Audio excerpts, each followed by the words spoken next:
അമ്മേശ്വരണം ദേവീശ്വരണം. കൊടുങ്ങല്ലൂർ കാവിലെ കുംഭഭരണി കൊടിയേറ്റം അഥവാ കൂറകെട്ടൽ ചടങ്ങിന് മലയൻ തട്ടാന്റെ പങ്കിനെക്കുറിച്ച് നമ്മൾ കഴിഞ്ഞ വീഡിയോകളിൽ വളരെ വിശദമായിട്ട് തന്നെ ഐതിഹ്യവും നടത്തപ്പെടുന്ന ചടങ്ങുകളെക്കുറിച്ചും പറഞ്ഞിരുന്നു. ആ ചടങ്ങുകൾക്ക് ശേഷം കൊടികൾ കെട്ടുന്ന ചടങ്ങുകളാണ്. അത് വേറെ ഒരു വിഭാഗത്തിന്റെ അവകാശമാണ്. അതായത് കൊടുങ്ങല്ലൂർ തമ്പുരാൻ കൽപ്പിച്ചു നൽകിയ അവകാശമാണ് അത്. അതായത് ആദ്യമേ മനസ്സിലാക്കേണ്ടത് കൂറകെട്ടൽ ചടങ്ങ് 2 ഘട്ടമായാണ് നടത്തപ്പെടുന്നത്. അതായത് ഒന്ന്, കുംഭഭരണി എന്നത് അമ്മ ദാരികനുമായി യുദ്ധത്തിന് തയ്യാറെടുപ്പ് ആരംഭിക്കുന്നു എന്നതും, മീനമാസത്തിലെ തിരുവോണം നാളില് അതായത് കോഴിക്കല്ല് മൂടുന്ന ദിവസം യുദ്ധം ആരംഭിക്കുന്നതായും, അശ്വതി ദിനത്തില് ദാരികനെ വധിച്ച് യുദ്ധം ജയിക്കുന്നതായും, ഭരണി നാളില് അമ്മ വിജയശ്രീലാളിതയായതായി പ്രഖ്യാപിക്കുകയും ചെയ്യുന്നു എന്നുള്ളതാണ് സങ്കല്പം. അതില് കുംഭഭരണിക്ക് കാവിന്റെ കിഴക്കേ നടയിലും വടക്കേ നടയിലുമുള്ള ആനപ്പന്തലുകളില് 4 മൂലകളിലും പിന്നെ എല്ലാ ആൽത്തറകളിലും വഴിപാടായി വരുന്ന കൊടികൾ കെട്ടും. പിന്നെ കോഴിക്കല്ല് മൂടുന്ന ദിവസം വേണാടൻ കൊടികൾ എന്നാണ് ഇതിനെ പറയുന്നത്. ആ വേണാടൻ കൊടികളും കെട്ടും.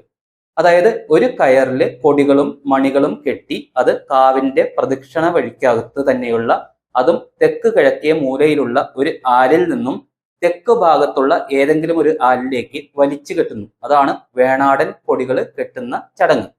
ആ ദിവസം കൊടി കയറുന്നതിന് പ്രത്യേകം ചടങ്ങുകളൊന്നുമില്ല കേട്ടോ. അപ്പോൾ നമ്മൾ പറഞ്ഞു വന്നത് കൊടികൾ കെട്ടുവാനുള്ള അവകാശികളെ കുറിച്ചാണ്. അതിനുള്ള അവകാശം എടമുക്ക് മൂപ്പന്മാർക്കാണ്.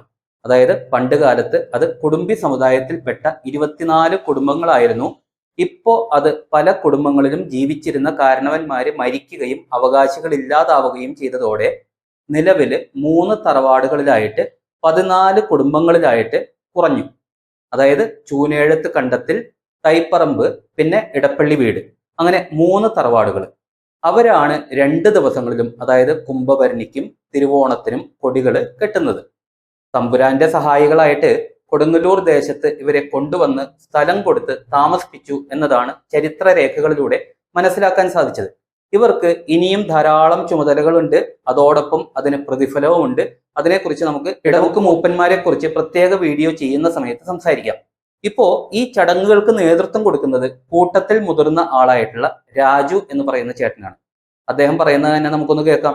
നമ്മ തമ്പുരാന്റെ അവകാശികളാണ്. ഈ അവകാശികൾ എന്ന് പറഞ്ഞു കഴിഞ്ഞാല് നമ്മ അന്ന് ആദ്യം ഒരു 24 കുടുംബങ്ങൾ ഉണ്ടായിരുന്നു. 24 കുടുംബങ്ങൾ എന്ന് പറഞ്ഞാൽ ഇപ്പൊ ഈ അവകാശികൾ എന്ന് പറഞ്ഞാൽ ഓരോരുത്തരോ കുടുംബത്തില് ഈ ആമ്പിള്ള ഒരു കാരണന്മാര് മരണപ്പെട്ടാരത്തെ അവകാശികളില്ല. ഇപ്പൊ ആകെ 14 വീട്ടുകാരാണ് ഉള്ളത്.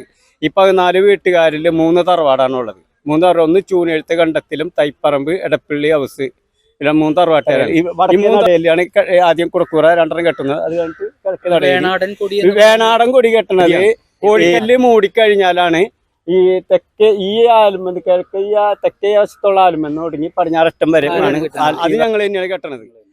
അപ്പോ മീനഭരണിയുമായിട്ട് ബന്ധപ്പെട്ട അടുത്ത ചടങ്ങ് തിരുവോണം നാളിലത്തെ കോഴിക്കല്ല് മൂടൽ ചടങ്ങും വേണാടൻ കൊടികൾ കെട്ടലുമാണ്. അത് അടുത്ത വീഡിയോയിൽ പറയാം.